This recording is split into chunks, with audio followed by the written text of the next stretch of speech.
আসসালামু আলাইকুম রহমতুল্লাহি ওয়া বারাকাতুহু।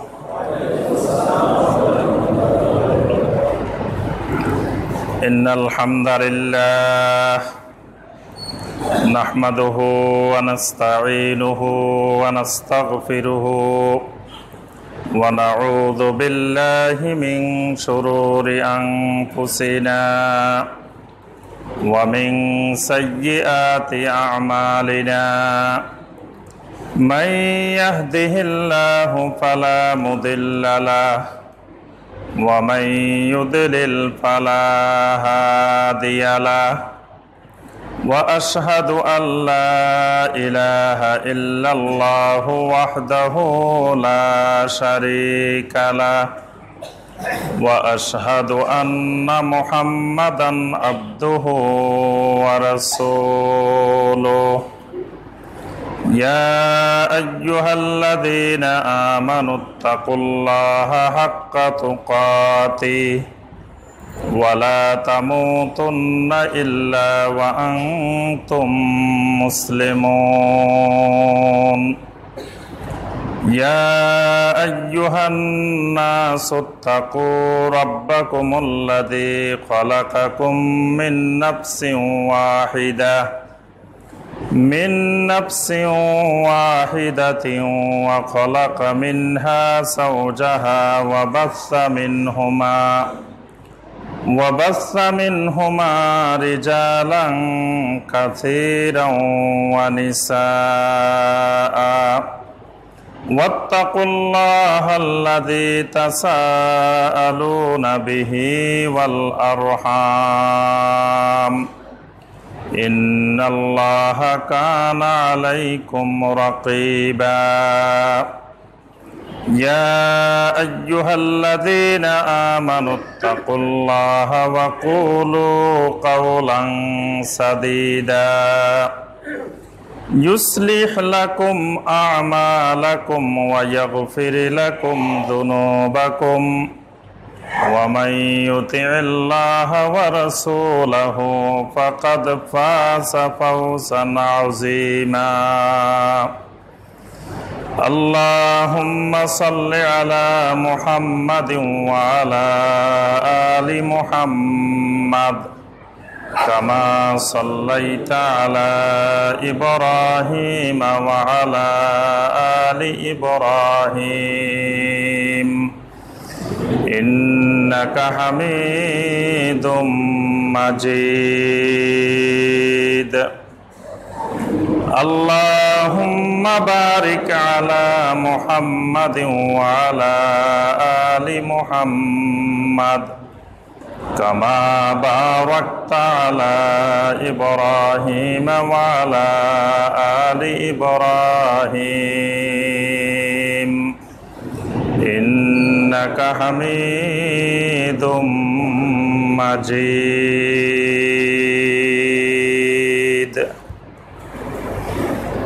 মুআজ্জাজ মুকাররম উলামায়ে কেরাম, সম্মানিত মুরব্বিয়ান এজাম, দিনদার মুসলিম ভাইয়েরা, আল্লাহ সুবহানাহু ওয়া তাআলার দরবারে কোটি কোটি শুকরিয়া যে আল্লাহ রব্বুল আলামিন আমাদেরকে 1438 হিজরি সনের 9 রজব তারিখে সলাতুল জুমুআ আদায় এবং খুতবাতুল জুমুআ শোনার উদ্দেশ্যে আল্লাহ রব্বুল আলামিনের পবিত্র ঘর মসজিদে উপস্থিত হওয়ার পরে কোরআনে কারীম এবং হাদিস নববী সাল্লাল্লাহু আলাইহি ওয়াসাল্লাম থেকে আল্লাহ রব্বুল আলামিনের দ্বীন সম্পর্কে কিছু কথাবার্তা বলার এবং শোনার তৌফিক দিয়েছেন, সেই রব্বুল আলামিনের শুকর আদায় করি, সকলে বলি আলহামদুলিল্লাহ।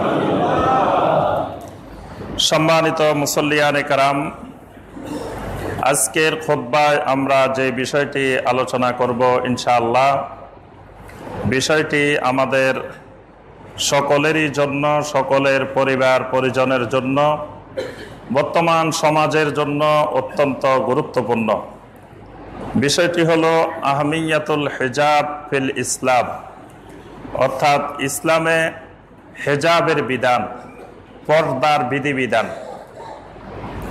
যেই জিনিসটি আজকে আমাদের মুসলিম সমাজ থেকে বিলুপ্ত হওয়ার পথে, যেটিকে আমরা শরীয়তের গুরুত্বপূর্ণ বিধান হিসাবে এখন মানতেও অনেকে রাজি না। এক সময় ছিল হয়তো মানত, কিন্তু কোনো কারণে হয়তো হেজাবের লঙ্ঘন হইতো। বর্তমান সময় দিন দিন এমন আসতেছে যে এখন এটা ইসলামের বিধান, এইটা মানতেও অনেকের অস্বীকৃতি, এবং হেজাবের পর্দার নতুন নতুন নিয়ম কানুন নিজেরা নিজেদের মতো করে নতুন নতুন পর্দা বানায়, নতুন নতুন হেজাব তৈরি করে। মানে এখন আর শরীয়ত জানার জন্য, দিন বুঝার জন্য এখন আর ওলামায়ে কেরামও দরকার নেই, অথবা সাহাবায়ে কেরামের আখলাক, সাহাবায়ে কেরাম কোন পদ্ধতিতে কিভাবে হেজাব পালন করতেন, নবী সাল্লাল্লাহু আলাইহি সাল্লামের স্ত্রীরা কিভাবে করতেন, নবী সাল্লাল্লাহু আলাইহি সাল্লামের মেয়েরা কিভাবে করতেন, সাহাবায়ে কেরামের মেয়েরা কিভাবে করতেন, ওইটা জানার বুঝারও এখন আর দরকার নাই। এখন প্রত্যেকে নিজে নিজেই হেজাব আবিষ্কার করে নিজের পদ্ধতিতে। নিচে জিন্সের প্যান্ট, উপরে হেজাব, এই জাতীয় হেজাবও বর্তমানে আমরা তাকালে সমাজে দেখি। এরকম তারাও এটাকে পর্দা মনে করে, এটাকে হেজাব মনে করে, যে নিচে সব খোলা, সব প্রকাশ হচ্ছে, কিন্তু উপরে মাথার উপর দিয়ে ভালো করে বেঁধে সেটাকে আবার হেজাব মনে করা হয়, সেটাকে পর্দা মনে করা হয়। বিভিন্ন রঙের, বিভিন্ন ডিজাইনের পর্দার আবিষ্কার, হেজাবের আবিষ্কার আমরা দেখি। আবার আরেকটি আমাদের মধ্যে মারাত্মক ভুল ধারণা, সেটি হলো আমরা মনে করি শুধু হেজাব নারীদের জন্য, কিন্তু আসলে হেজাব শুধু নারীদের উপরে ফরজ না, হেজাব পুরুষদের উপরেও ফরজ। পর্দা শুধু নারীর জন্য না, পর্দা পুরুষের জন্য। পুরুষের জন্য হেজাব ফরজ, নারীর জন্য হেজাব ফরজ, এবং নারীর থেকে পুরুষের পর্দা আগে। এই জন্য আল্লাহ সুবহানাহু ওয়া তাআলা সূরা আন-নূরের 30 নম্বর আয়াতে পুরুষদের হেজাব ফরজ করেছেন, 31 নম্বর আয়াতে নারীদের হেজাব ফরজ করেছেন। তাহলে নারীদের হেজাব ফরজ হওয়ার আগে পুরুষদের হেজাব ফরজ হয়েছে। তাহলে পুরুষের হেজাব আগে, নারীর হেজাব তারপর। কিন্তু আমরা পুরুষেরাই যে আমাদের উপরে হেজাব ফরজ, এটাও অনেকে জানি না, পুরুষের আবার পর্দা কিসের, পুরুষের আবার হেজাব কিসের। এই ধারণাটুকু বিলুপ্ত হয়ে গেছে যে আমার উপরে হেজাব ফরজ। এবং নারীরা হেজাব পালন করতে হলে অবশ্যই সেখানে পুরুষের সহযোগিতা প্রয়োজন। পুরুষের সহযোগিতা ছাড়া নারী পরিপূর্ণরূপে হেজাব পালন করতে পারে না। এবং বর্তমানে আমরা সমাজের দিকে তাকাইলে আমরা দেখব আমাদের সামাজিক যেই অনুষ্ঠান, কৃষ্টি কালচার, সেখান থেকে দিন দিন এই হেজাব পর্দা বিলুপ্ত হয়ে যাচ্ছে। দেখা যায় আমাদের বিবাহ শাদীর যেই অনুষ্ঠানগুলো হয়, এখানে একেবারে পর্দা বলতে কোনো জিনিস, পর্দা তো নেই, বরং অশ্লীলতার এক মহোৎসব, যেখানে অশ্লীলতার যত প্রকার আছে সব প্রকার এখন মুসলিমদের বিবাহ শাদী আচার অনুষ্ঠানে এসে গেছে। দেখা যায় গায়ে হলুদের নামে অশ্লীল অনুষ্ঠান মুসলিমদের মধ্যে, নারী পুরুষ যুবক যুবতীদের সংমিশ্রণ, নাম হয়েছে গায়ে হলুদ।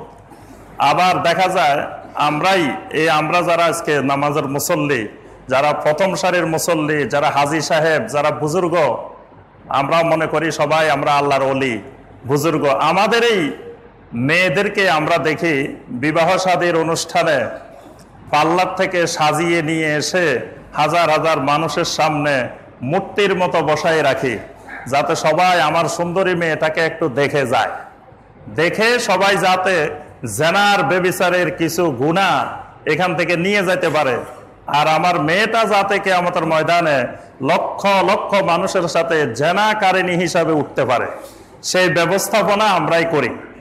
এখানে যারা আছে এরাই করি। সমাজের, আমাদের বাইরে তো আর সমাজ না, আমরাই সমাজ, আমরাই করি এগুলা। এবং আমরা ইমাম সাহেবেরা, খতিব সাহেবেরা যখন বিবাহ শাদী পড়ানোর জন্য নিয়ে যায়। এখন আবার ইদানিং খতিব সাহেব ইমাম সাহেবও লাগে না বিবাহ শাদী পড়ানোর জন্য, কারণ খতিব সাহেব ইমাম সাহেবেরা গেলে একটু ঝামেলা করে। একজন আমাকে বলছে যে হুজুর আপনাদেরকে আনলে একটু ঝামেলা হয়, কারণ ঝামেলা হইলো আপনারা ওই মেয়েকে সাথে নিয়ে মেয়ের সাথে বসে আকদের অনুষ্ঠান করতে পারেন না, এজন্য আপনাদেরকে আনলে একটু সমস্যা হয়। এজন্য এখন আধুনিক কাজী সাহেব বের হয়েছে, মডার্ন কাজী সাহেব। ওই কাজী সাহেবেরা ওই পাত্রীর পাশে বসে পাত্রীর সাথে গল্প গুজবও করে, আবার ওই বিবাহ শাদীর কাজ কারবারও সারায়। অর্থাৎ আমরা বর্তমানে সেই বিবাহ শাদী একটি পবিত্র ইসলামিক বিধান, একটা পবিত্র অনুষ্ঠান বিবাহ শাদীর, সেটাকেও আমরা অশ্লীলতার একেবারে চরম পর্যায়ে নিয়ে গেছে। নারী পুরুষ ইখতিলাত বাইনার রিজাল ওয়ান নিসা, যেটা ইসলামে হারাম। একসাথে খাওয়া দাওয়া, উঠা বসা, চলাফেরা, সব প্রোগ্রামে অনুষ্ঠানে দেখা যায় নারী পুরুষ একসাথে। মহিলাদের আলাদা কোনো ব্যবস্থাপনা নাই। আবার মহিলাদের আলাদা ব্যবস্থাপনা করলেও আমাদের মা বোনেরা এখন আলাদা খাইতে রাজি না, মানে তাদের জন্য আলাদা ব্যবস্থাপনা আছে, তাও সেখানে যাবে না। পুরুষদের সাথে বসে খাইতে আমাদের মা বোনেরা বেশি পছন্দ করে, যে পুরুষেরা যেখানে খাবে তারাও সেখানে বসে খাবে। অর্থাৎ হেজাব যে ইসলামে একটা বিধিবিধান আছে, এটার লেশমাত্র আমাদের পরিবার পরিজনের মধ্যে পাওয়া যায় না। তারপরে এই যে সামনে একটা বিশেষ দিন আসতেছে 14 এপ্রিল, সেই দিন তো মাশাআল্লাহ আমাদের মা বোনদেরকে আর বাড়িতে খুঁজে কাউকে পাওয়া যাবে না, এবং সেই দিন বের হওয়ার জন্য প্রস্তুতি এখন থেকে শুরু হয়ে গেছে। সেদিন বের হওয়ার জন্য নতুন শাড়ি, নতুন পাঞ্জাবি, আরো বিভিন্ন ধরনের নতুন নতুন জিনিস, এবং সেটা এখন থেকে প্রস্তুতি নিয়ে মানে যত সাজগোজ করে বেপর্দা হয়ে বাড়ি থেকে বের হয়ে রাস্তায় ঘোরাফেরা। সেদিন আর বাড়িঘরে জায়গা নাই, বাড়িঘরে অবস্থান নাই, সব রাস্তায় নেমে আসে দলে দলে। অর্থাৎ এই যে এরা যে মুসলিম মহিলা, এই পরিচয়টুকু সেদিন ভুলে যাওয়া হয়। রাস্তাঘাটে দেখা যায় নারী পুরুষের সংমিশ্রণ, ইখতিলাত, এমন ভাবে যে এদের উপরে যে পর্দা নামক একটি বিধান ফরজ ছিল, সেটারই কোনো চিহ্ন আমরা খুঁজে পাই না। এমনি ভাবে সর্বত্র, মানে আমাদের সব জায়গায়। এই জন্য হেজাব সম্পর্কে আমরা এই অল্প সময়ের মধ্যে কোরআন সুন্নাহ থেকে কয়েকটি বিষয় আমরা আলোচনা করব ইনশাআল্লাহ। আল্লাহ সুবহানাহু ওয়া তাআলা সূরা নূরের 30 নম্বর আয়াত এবং 31 নম্বর আয়াত, 30 নম্বর আয়াতে আল্লাহ পাক মুমিন পুরুষদের জন্য দুটি হেজাব, দুটি পর্দা ফরজ করেছেন। 31 নম্বর আয়াতে কারিমায় আল্লাহ সুবহানাহু ওয়া তাআলা মুমিন নারীদের জন্য 4টি হেজাব ফরজ করেছেন। অর্থাৎ পুরুষের হেজাব হলো 2টি, নারীর হেজাব হলো 4টি, 2টি হেজাব বেশি। এজন্য আমরা দেখি পুরুষ মারা গেলে আমরা যে কাফনের কাপড় পরাই, সেখানে কয়টা পরাই? আপনারা মনে হয় কেউ কোনোদিন কাফনের কাপড় পরান নাই, বা আপনারা কয়টা পরবেন এটাও জানান না মনে হয়, নাকি? অন্যেরটা না পরান, কিন্তু নিজে কয়টা পরতে হবে এটা তো জানতে হবে। আমি আপনি কয়টা কাপড় নিয়ে কবরে যাব? জি, 3টা। পুরুষের হলো 3টা, আর মহিলাদের কয়টা? মহিলাদের 5টা। তাহলে সেখানে মহিলাদের 2টা বেশি। যেই মহিলা দুনিয়াতে কোনোদিন হেজাবের ধারে কাছেও যায় নাই, আমরা কিন্তু সেই মহিলাকেও 5টা দিয়ে কবরে পাঠাইতেছি। পাঠানোর সময় ওই মুনকার হাসতে থাকে যে দেখো ব্যাককলগুলা, যে দুনিয়াতে কোনোদিন এই মহিলা হেজাব পরে নাই, ওইটারে হেজাব পরাই পর্দাশীল নারী বানায় কবরে দিতেছে। এরা হাসতে থাকে ফেরেশতারা, এটা দেখে আমাদের অবস্থা। তাহলে পুরুষের 2টা হেজাব, নারীর হেজাব হলো 4টা। আল্লাহ পাক সূরা নূরের 30 নম্বর আয়াতে বলছেন, কুল লিল মুমিনিনা ইয়াগুদ্দু মিন আবসারিহিম ওয়া ইয়াহফাযু ফুরুজাহুম যালিকা আযকা লাহুম ইন্নাল্লাহা খাবীরুম বিমা ইয়াসনাউন।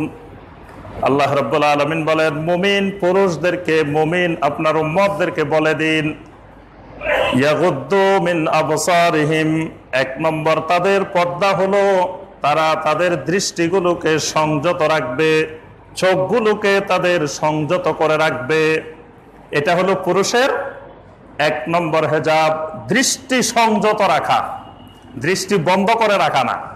চোখ বন্ধ করে রাস্তায় হাঁটো, এই কথা আল্লাহ পাক বলেন নাই। আল্লাহ পাক বলছেন চোখ খোলা রেখে, চোখ কান খোলা রেখে রাস্তায় হাঁটতে হবে, তবে চোখটাকে সংযত করতে হবে, নিয়ন্ত্রণ করতে হবে। এটাকে বলা হয় কোরআনের ভাষায় গাদ্দে বাসার। এজন্য আল্লাহ পাক বলেন যে তারা যেন, পুরুষ মুমিনেরা যেন তাদের দৃষ্টিকে হেফাজত করে, ওয়াইয়াহফাজু ফুরুজাহুম, এবং তাদের যৌনাঙ্গকে, যৌবনকে তারা যেন সংরক্ষণ করে, হেফাজত করে। এই দুইটা হলো পুরুষের হেজাব। আল্লাহ পাক বলেন যালিকা আজকা লাহুম, এই দুটি হেজাব যদি মুমিন পুরুষ পালন করে, এটা তাদের জন্য পবিত্র হওয়ার, বিশুদ্ধ হওয়ার অন্যতম একটি উপায়। সুবহানাল্লাহ, এটা পবিত্রতার, বিশুদ্ধতার, তাজকিয়ার একটা বড় উপায় পুরুষ মুমিনদের জন্য। তবে এরপরেও যদি মনের ভিতরে কিছু নড়াচড়া করে, তা আল্লাহ পাক বলতেছেন আল্লাহু খাবীরুম বিমা ইয়াসনাউন, মনের ভিতরে কিছু নড়াচড়া করলে সেই খবরও আমি আল্লাহর আছে। সুবহানাল্লাহ, দৃষ্টিও নিয়ন্ত্রণ করা হয়েছে, তারপরে আপনার যৌবনকেও সংরক্ষণ করা হয়েছে, কিন্তু তারপরেও পুরুষ হিসাবে তার মনে কোনো সময় কোনো চিন্তা আসতে পারে। এটা আসাটাই স্বাভাবিক। কেউ যদি বলে যে আমি নারী দেখলেও, নারীদের সাথে অবস্থান করলেও আমার কোনো ধরনের চিন্তা ভাবনা আসে না, তাহলে তার দুইটার যে কোনো একটা, হয় মিথ্যা কথা বলছে অথবা তার সমস্যা আছে, অসুস্থতা আছে, দুইটার যে কোনো একটা। আল্লাহ পাক আম্বিয়া আলাইহিমুস সালামদের জন্য নারীদের সাথে পর্দা ফরজ করেছেন, কিন্তু আম্বিয়া আলাইহিমুস সালাম মাসুম, সমস্ত নবীরা নিষ্পাপ, কিন্তু সেই নিষ্পাপ রাসূলদের জন্য হেজাব ফরজ ছিল।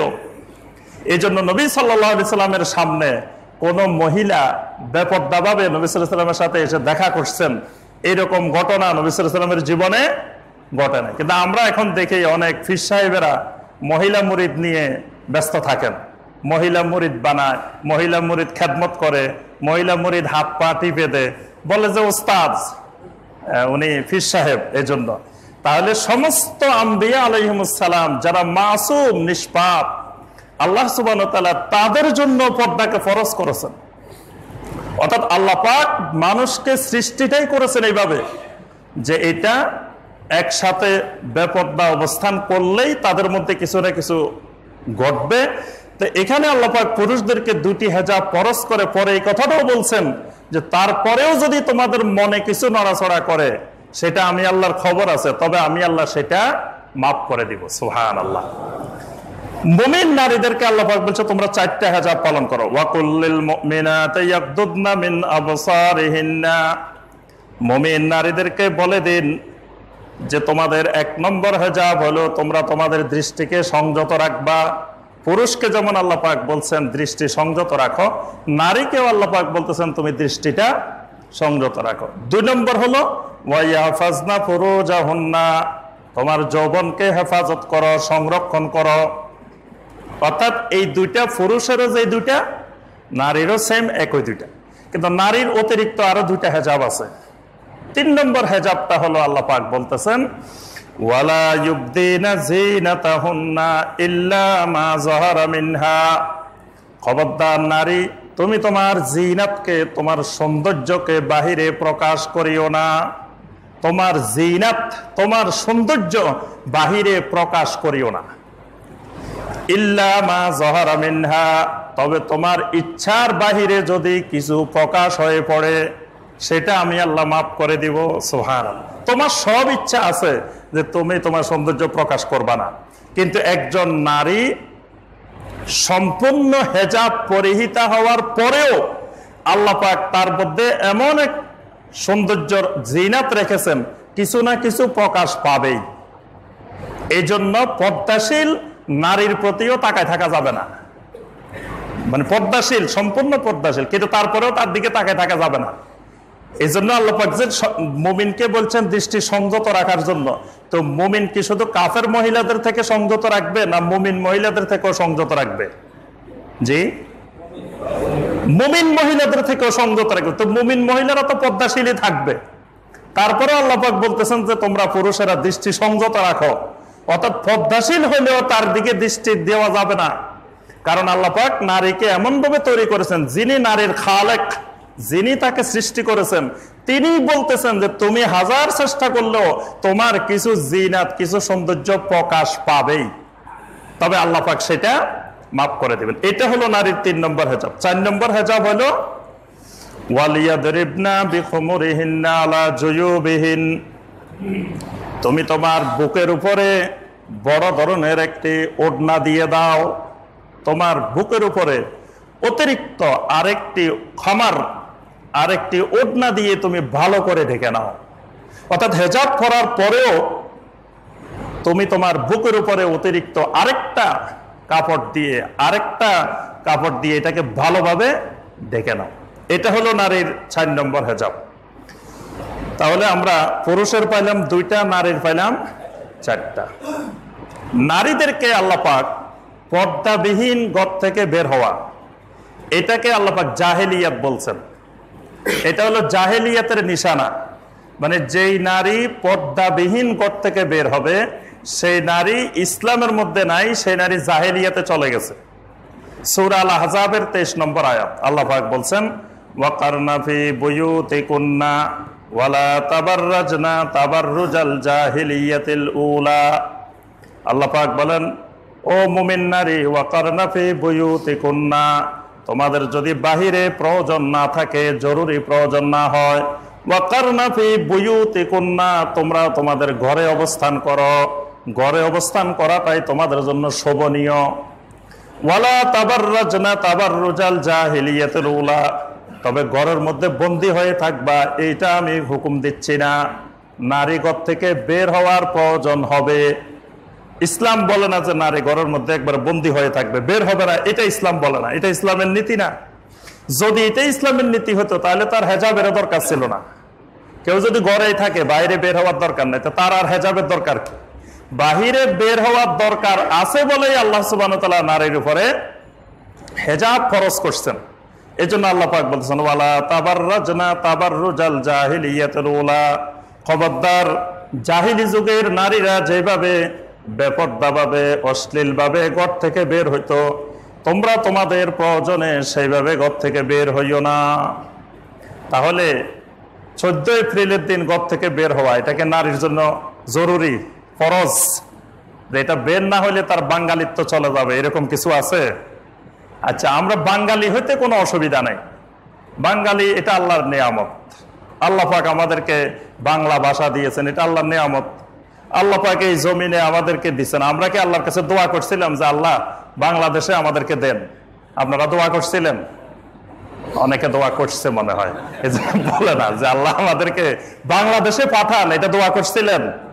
আল্লাহ সুবহানাহু ওয়া তাআলা এই বাংলাদেশকে আমাদের জন্য পছন্দ করছেন। আল্লাহ পাক নিজে পছন্দ করে আমাদেরকে বাংলাদেশে পাঠাইছেন, এটা আল্লাহর বিরাট নিয়ামত। আল্লাহ পাক যদি জিজ্ঞাসা করতেন এই তুমি কোন দেশে যাইতে চাও, আমরা বলতাম যে আমেরিকা, কানাডা, অস্ট্রেলিয়া, বাংলাদেশে মনে হয় আল্লাহর কোনো বান্দা আসতে চাইতো না, একজনও রাজি হতো না, এই দেশ খালি পড়ে থাকতো বাংলাদেশ, এখানে কেউ আসতো না। সবাই ইউরোপে, আমেরিকাতে, আফ্রিকাতে সবাই বলতো আল্লাহ আমাদেরকে এইসব দেশে দেন, আমরা এই বাংলাদেশে যাব না। কিন্তু আল্লাহ সুবহানাহু ওয়া তাআলা আল্লাহর বিরাট নিয়ামত যে আল্লাহ পাক আমাদেরকে এই জমিনে পাঠিয়েছেন। তাহলে বাঙালি হওয়া দোষের বিষয় না, কিন্তু বাঙালি হতে গিয়ে আমার ইসলাম হারানো যাবে না। আমাকে খেয়াল রাখতে হবে আমি মুসলিম বাঙালি, আর আমি এমন এক ইসলাম গ্রহণ করেছি যে ইসলাম আল্লাহর জমিনে কোনো জায়গা থেকে মুক্ত থাকে না। টয়লেটে গেলেও ইসলাম লাগে, টয়লেটে ইসলাম ছাড়া যেতে পারবেন? যদি বলেন যে না টয়লেট এটা নাপাক জায়গা, এখানে ইসলাম যাইতে পারবে না, এই কথা বলতে পারবেন? টয়লেটে ঢুকার সময় দোয়া আছে, আল্লাহর জিকির আছে, আবার কোন পা দিয়ে ঢুকবেন সেটারও নিয়ম আছে, আবার ভিতরে যাই কোন দিকে ফিরে বসবেন এটারও নিয়ম আছে, আবার কাজ শেষ হইলে কি করবেন এটারও নিয়ম কারণ আছে, আছে না? কাজ শেষ হওয়ার পরে আবার দোয়া আছে, আবার কোন পা দিয়ে বাহির হইবেন সেটাও আছে। কতগুলো ইসলাম টয়লেটের কাছে, দেখেন। তাহলে আপনি টয়লেটে যাবেন, সেখানে ইসলাম থেকে মুক্ত হওয়া যাবে না। আপনি রাত্রে ঘুমাইতে যাবেন, আপনি যদি কোন আমার যেদিকে মনে চায় সেদিকে ঘুমাই থাকবো, পারবেন? আপনি ঘুমাইতে গেলে ঘুমের দোয়া আছে, আবার ডাইন কাঁথে শুবেন না বাম কাঁথে শুবেন, এটাও ইসলাম এখানে নাক গলায়, এখানেও ইসলাম আপনাকে শিখায়। আবার রাত্রে স্বপ্নে দেখলে, খারাপ স্বপ্ন দেখলে কি করবেন সেটাও ইসলাম শিখায়। রাত্রে ঘুম থেকে হঠাৎ জেগে গেছেন সেখানেও ইসলাম শিখায়। আবার ঘুম থেকে জেগে উঠলে কি দোয়া পড়বেন সেটাও শিখায়। তাহলে আপনার বিছনাও কিন্তু ইসলাম মুক্ত না। ইসলামকে রাখি আপনি বিছনায়ও যেতে পারতেছেন না, টয়লেটেও যেতে পারতেছেন না, খাইতেও পারতেছেন না। খাইতে গেলে কিছু সেখানেও ইসলাম, ডাইন হাত দিয়ে খাইতে হবে, ইসলাম নিয়ম করে দিছে। খাওয়ার সময় বিসমিল্লাহ বলে খাইতে হবে, দোয়া পড়ে। আবার ইচ্ছা করলে সব খাইতে পারবেন না, পেটের একটু খালি রাখি খাইতে বলছে। আবার কেমনে বসবেন সেটাও ইসলাম বলে দিছে। আবার খানা শেষ হলে হাত ধুবেন সেটাও ইসলাম বলে দিছে। দোয়া করতে হবে সেটাও বলে দিছে। তাহলে খাওয়ার ক্ষেত্রেও ইসলাম থেকে মুক্ত হওয়া যায় না। ইসলাম এমন এক জিনিস যেটা আপনি ইসলামের ছাড়লেও ইসলাম আপনাকে ছাড়বে না। মানে ইসলামকে রেখে 1 মিনিটের জন্য 1 সেকেন্ডের জন্য আপনি কোথাও যাওয়ার সুযোগ, বাজারে যাবেন সেখানেও ইসলাম সাথে নিয়ে যেতে হবে, অফিসে যাবেন সেখানেও ইসলাম সাথে নিয়ে যেতে হবে, আপনি সংসদ ভবনে যাবেন সেখানেও ইসলাম সাথে নিয়ে যাইতে হবে। এটা বাইরে রাখি, যে বাইরে ইসলামটা রাখি, একটু সংসদের বৈঠকটা করে আসে, করতে পারবে? প্রত্যেক মুসলিমের ইসলাম এমন একটা দিন, এইটাকে 1 মিনিটের জন্য 1 সেকেন্ডের জন্য বাইরে রাখি কোথাও যাওয়া যায় না। তাহলে 14 এপ্রিলের দিন আপনি যাই করেন বাঙালি, কিন্তু বাঙালির আগে আপনি মুসলিম। সেই দিনও আপনি ইসলাম ছাড়ি কোথাও যেতে পারবেন না। যদি ইসলামকে ছাড়েন তা আপনাকেও ইসলাম তালাক দিয়ে দিবে, মানে আপনার ইসলামও চলে যাবে, আপনি আর মুসলিম হয়ে মৃত্যুবরণ করা আপনার সুযোগ হবে না। এই জন্য আপনার জন্য ওই দিনও আপনার সাথে ইসলাম থাকবে। আপনি বাঙালি হন, অসুবিধা নাই, কিন্তু ইসলাম ছেড়ে বাঙালি না। আপনাকে ইসলাম ছেড়ে বাঙালি হইতে বলে না। বাঙালির মধ্যে আবার কয়েক সংস্কৃতির মানুষ আছে, হিন্দু বাঙালি আছে, বৌদ্ধ বাঙালি আছে, বিভিন্ন বাঙালি আছে না? তো তাদের সংস্কৃতি আর আমি মুসলিম বাঙালির সংস্কৃতি এক জিনিস নয়। কারণ তারা প্রকৃতির পূজা করে, আমরা প্রকৃতির মালিকের পূজা করি। তাদের মধ্যে আর আমাদের মধ্যে বেশ কমল এই জায়গায়। তারা প্রকৃতি পূজারী, তারা প্রকৃতির পূজা করে, আমরা কোনো প্রকৃতির পূজা করি না। আমরা যিনি প্রকৃতির খালেক, যিনি প্রকৃতির মালিক, যিনি প্রকৃতির মুদাব্বির নিয়ন্ত্রণকারী, আমরা তার ইবাদত করি, তাকেই মানি। এটা হলো আমাদের মাঝে আর তাদের মাঝে পার্থক্য। তাহলে আমাদের মঙ্গল অমঙ্গল করে কে? আমাদের মঙ্গল অমঙ্গল সব কিছুর নিয়ন্ত্রণকারী আল্লাহ সুবহানাহু ওয়া তাআলা। কিন্তু তাদের মঙ্গল অমঙ্গলের নিয়ন্ত্রণকারী প্রকৃতি। প্রকৃতি তাদের মঙ্গল নির্ধারণ করে, অমঙ্গল নির্ধারণ করে, শুভ অশুভ নির্ধারণ করে, যাত্রা অযাত্রা নির্ধারণ করে, নাস্তি নির্ধারণ করে, শুভ নাস্তি নির্ধারণ করে। কিন্তু আমাদের শুভ নাস্তি, তারপরে আপনার শুভ অশুভ, মঙ্গল অমঙ্গল সব নিয়ন্ত্রণকারী হলো আমাদের একমাত্র আল্লাহ সুবহানাহু ওয়া তাআলা।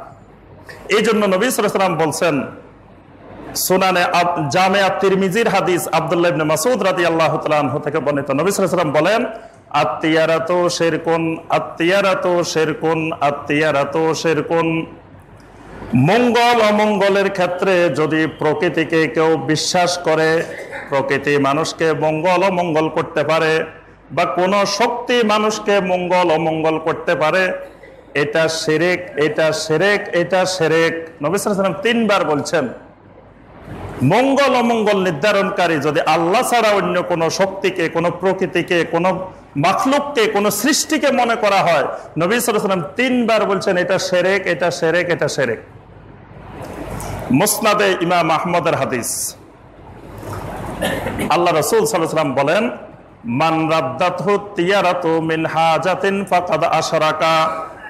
কোন ব্যক্তি যদি মঙ্গল অমঙ্গলে বিশ্বাস করার কারণে জরুরি কোনো হাজাত থেকে ফিরে আসে, কোনো প্রয়োজন থেকে ফিরে আসে, বাড়ি থেকে বের হয়েছে, বের হওয়ার পরে কিছু দূর যাওয়ার পরে ফেসা একটা ডাক দিছে, ডাক দেওয়ার পরে বলতেছে না আজকে যাওয়া ঠিক হবে না, আজকে অমঙ্গল হবে। অথবা খালি কলস একটা দেখে গেছে রাস্তায়, বলে যে আজকে আর যাওয়া যাবে না, আজকে অমঙ্গল হবে, চলে আসছে।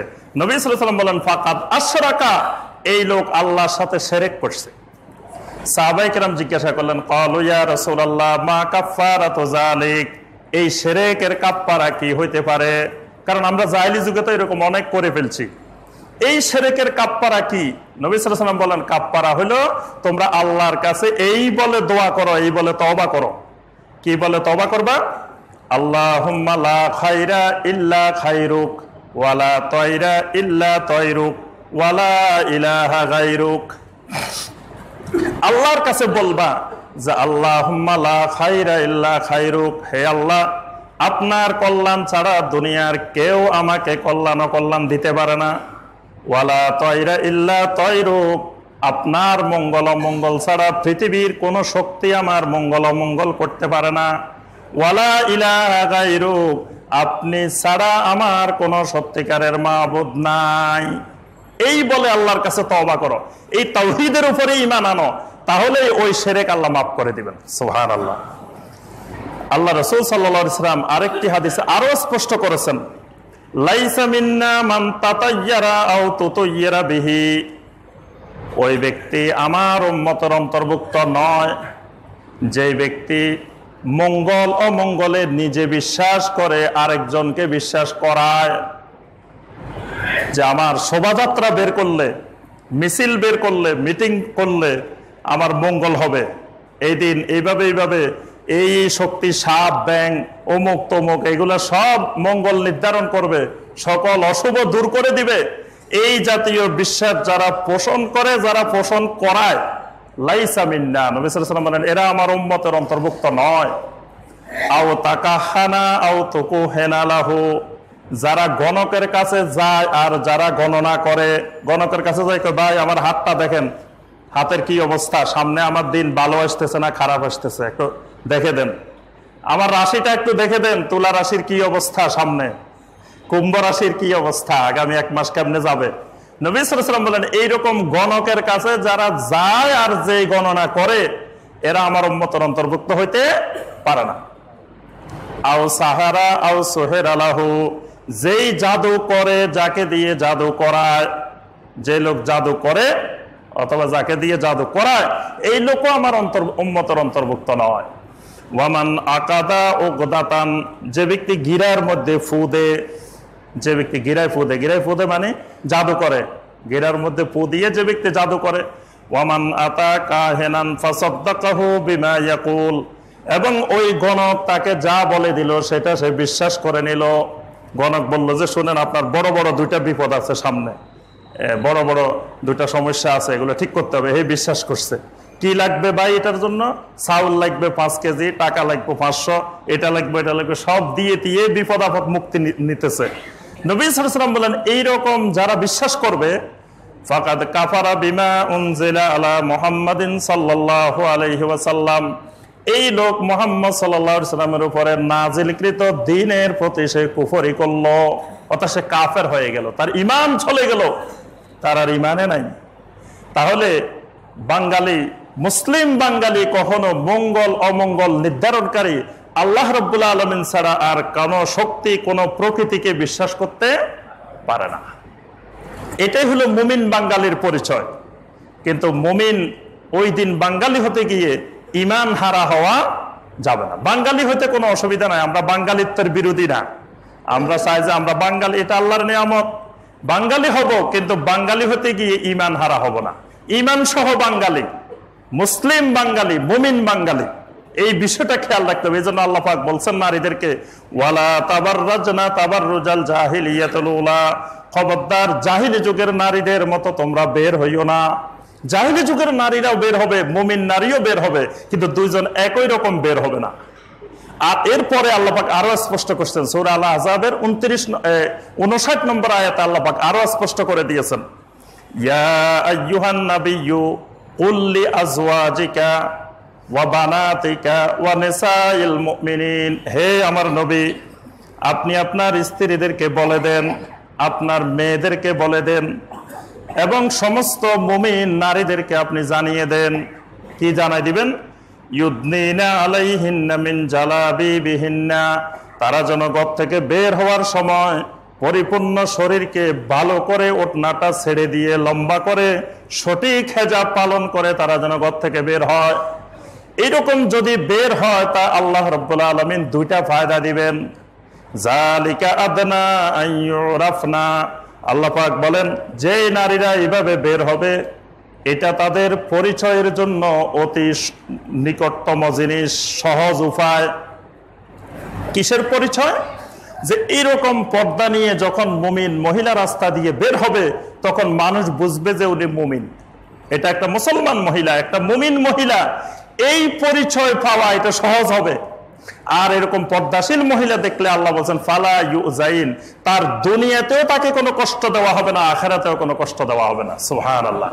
দুনিয়াতে কষ্ট হবে না বলতে সে কখনো ইফতিজিং এর শিকার হবে না, দর্শনের শিকার হবে না, নারী নির্যাতনের শিকার হবে না।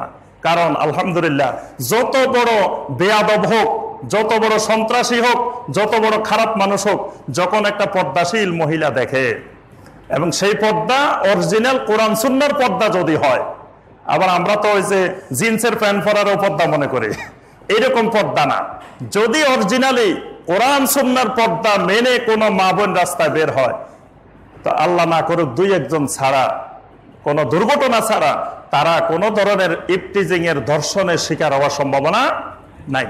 যত খারাপ লোক হোক, সে কিন্তু ওই পর্দাকে সম্মান করে, কারণ তার ভিতরে ইসলাম, তার ভিতরে হায়া, এটা তার ফিতরতগত লুকায়িত আছে। এই জন্য আমরা দেখি যে সমাজের সবচেয়ে বখাটে ছেলে, সবচেয়ে খারাপ ছেলে, কিন্তু আলেম ওলামা দেখলে দেখি যে সিগারেটটা ফালাই দিয়ে বা লুকাই ফেলায়, লুকাই হুজুর আসসালামু আলাইকুম, হুজুরের সামনে একবার এমনি দাঁড়াইছে, অথচ তার মতো খারাপ সমাজে আর কেউ নাই। তাহলে সেই হুজুরের সম্মান জানাইছে কেন? এটা তার ভিতরে একটা ফিতরত, তার ভিতরে হায়া আল্লাহ পাক লুকায়িত রেখেছেন, এটা সে সম্মান করাই, এটা তার স্বভাবজাত প্রবৃত্তি, এটা তার ফিতরতের মধ্যেই আছে। এই জন্য আল্লাহ পাক বলছেন ফালা ইউজাইন, যে এই সকল নারীরা কখনো কষ্ট পাবে না, দুনিয়াতেও কষ্টের শিকার হবে না, আখিরাতেও কষ্টের শিকার হবে না। সুবহানাল্লাহ। তাহলে আমরা যে চারটি পর্দার কথা বললাম, এটি সামান্য একটু বলে আমরা শেষ করতেছি। প্রথম যে পর্দাটি, সেটি হলো গাদ্দে বাসার, মানে দৃষ্টি সংযত রাখা। পুরুষকেও দৃষ্টি সংযত রাখতে হবে, নারীকেও দৃষ্টি সংযত রাখতে হবে। নবী সাল্লাল্লাহু আলাইহি ওয়াসাল্লাম আলী রাদিয়াল্লাহু তাআলা আনহুকে লক্ষ্য করে বলছেন, ইয়া আলী লা তাত্তাবি'ন নাযারাতান নাযারা ফা ইন্না লাকাল উলা ওয়া লাইসাত লাকাল আখিরা। হে আলী, একবার কোনো দিকে দৃষ্টি দেওয়ার পরে দ্বিতীয়বার আর দৃষ্টি দিও না, কারণ প্রথম দৃষ্টি তোমার, দ্বিতীয়বারের দৃষ্টি তোমার না। প্রথমবার তুমি রাস্তা দিয়ে হাঁটার সময় যা দেখছো, এই দৃষ্টিটা তুমি দিছ, কিন্তু এরপরে যদি মনে করো যে আত্মদৃষ্টি দেওয়া যাবে না, ভালো করে দেখে নি, একবারে যেহেতু দৃষ্টি দিব, ভালো করে তুমি তাকায় রইছ, এই পরের দৃষ্টি যেটা দিলা, এইটা তোমার না, এটা আরেকজনের। আরেকজনের মানে কি? শয়তানের। পরের দৃষ্টিটা তোমার থাকবে না, এটা শয়তানের হয়ে যাবে। এই জন্য একবার দৃষ্টি পড়ে গেছে, বাস দৃষ্টিকে সংযত করে ফেলো, দৃষ্টি নামাই ফেলো। আর এই দৃষ্টি নামাইলে, এই আমলটা করলে আল্লাহ পাক বিশাল একটা ফায়দা দিবেন। সেই ফায়দাটা কি? সেই ফায়দাটা হলো ইমানের মজা। ইমান কিন্তু খুব মজাদার জিনিস, খুব স্বাদের জিনিস, কিন্তু আমরা সেই মজা, সেই স্বাদ পাই নাই। সেই স্বাদ পাই নাই বলে নামাজ পড়তে মন চায় না। দেখবেন যে অনেক ভাই রমজান মাস আসলে প্রথম কয়েকদিন মসজিদে জায়গা পাওয়া যায় না। দেখবেন যে আপনারা যারা নামাজি আছেন, তারা তো ওই প্রথম 3-4 দিন মসজিদের ধারে কাছেও আসতে পারবেন না। প্রথম কয়েকদিন তো আমাদের অন্য ভাইয়েরা দখল করে ফেলবে। 6-7 দিন যাওয়ার পরে আস্তে আস্তে তারা বিদায় নিতে থাকে। তাহলে 6-7 দিন পরে বিদায় কেন? যে আলহামদুলিল্লাহ তারা আসছে রমজান মাস, তারা এখানে থাকবেন পুরা রমজান মাস তো মিনিমাম থাকবেন, 5-6 দিন পরে আস্তে আস্তে চলে যেতে থাকে। চলে যাওয়ার কারণ কি? তারা ইবাদতে মজা পায় নাই। যে 6-7 দিন ছিল, তো খুব আগ্রহ নিয়ে আসছিল, কিন্তু মজা পায় নাই। ইমানের মজা, ইমানের স্বাদ তারা অনুভব করতে পারে নাই। কোন মানুষ যদি মজা না পায়, স্বাদ না পায়, এই লোক দেখবেন যে আর খাওয়া দাওয়া তার কাছে কোনো কিছু ভালো লাগবে না, তার রুচি নষ্ট হয়ে গেছে। নবী সাল্লাল্লাহু আলাইহি ওয়াসাল্লাম বলেন, যে ব্যক্তি দৃষ্টিকে সংযত করবে, আল্লাহ পাক তাকে সবচেয়ে বড় ফায়দা যেটা দিবেন দুনিয়াতে, সেটি হলো ইয়াজিদু হালাওয়াতাহু ফি কলবিহি। ওই ব্যক্তি কালবের মধ্যে ইমানের মজা, ইমানের স্বাদ অনুভব করবে। সুবহানাল্লাহ। আল্লাহর ইবাদতে তার কাছে মজা লাগবে। আল্লাহর ইবাদত না করতে পারলে তার কাছে কষ্ট লাগবে। দেখবেন যে যারা নিয়মিত নামাজ পড়েন, আজানটা হওয়ার সাথে সাথে গায়ে ছটফট শুরু হয়ে যায়। কতক্ষণে আপনি নামাজটা, সালাতটা জামাতে আদায় করবেন। জামাতে আদায় করার সাথে সাথে সালাম ফেরানোর পরে দেখবেন যে ভিতরে এমন একটা শান্তি অনুভব হয়, যেটা বেনামাজি কোনোদিন অনুভব করতে পারবেন। এবং আপনি এই শান্তিটা কাউকে বুঝাইতেও পারবেন না, এটা যে কত মজার, যে আমি সালাতটা আদায় করছি।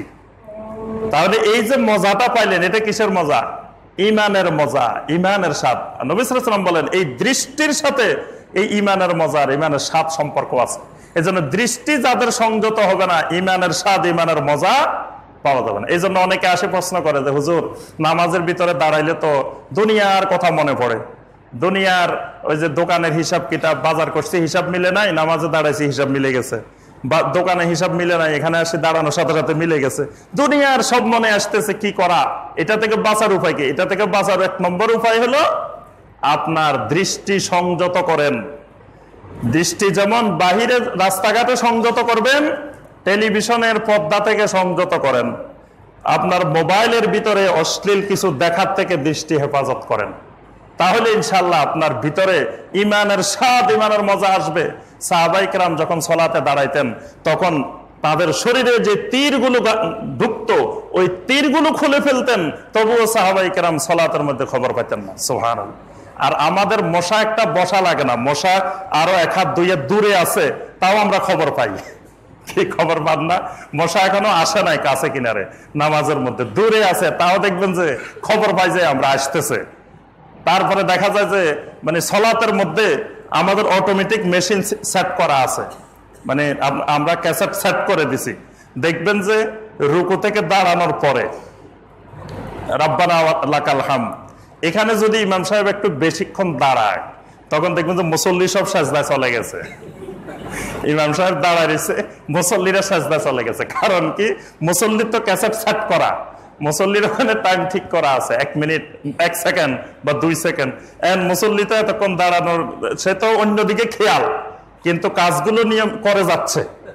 এই জন্য আমি মাঝে মাঝে কোনো জায়গায় সালাত আদায় করতে গেলে প্রথমে দাঁড়ায় থাকি, সামি আল্লাহু লিমান হামিদার পরে দাঁড়ায় দাঁড়ায় রাব্বানা ওয়া লাকাল হামদ হামদান কাসীরান তাইয়্যিবান মুবারাকান ফি, এইভাবে দোয়া পড়তে থাকে। নবী সাল্লাল্লাহু আলাইহি ওয়াসাল্লাম অনেকগুলো দোয়া পড়তেন। তো দেখি যে মুসল্লি সব সাজদায় চলে গেছে, মুসল্লিদের পরীক্ষা করার জন্য। তো দেখা যায় মুসল্লি সব সাজদায়। আবার দেখবেন শেষ বৈঠকে ক্যাসেট এমন ভাবে সেট করা যে ইমাম সাহেব যখন তাশাহুদ পড়বে, দরুদ পড়বে, দোয়া মাসুরা পড়বে, পরে যদি ইমাম সাহেব আরেকটু দেরি করে, পিছনে মুসল্লিরা গলা খাকা শুরু করে দেয়, সবাই যে আমাদের শেষ, বসে আছেন কেন ইমাম সাহেব? মানে এটা সেট করা আছে সুন্দরভাবে সব জায়গায়, রুকুর মধ্যে, সেজদার মধ্যে। মানে সালাতের ভিতরে কোনো মনোযোগিতা নাই, সালাতের ভিতরে খুশু-খুশু চলে গেছে। এইটা চলে যাওয়ার কারণে হলো আমাদের চোখ খারাপ হয়ে গেছে, দৃষ্টি খারাপ হয়েছে।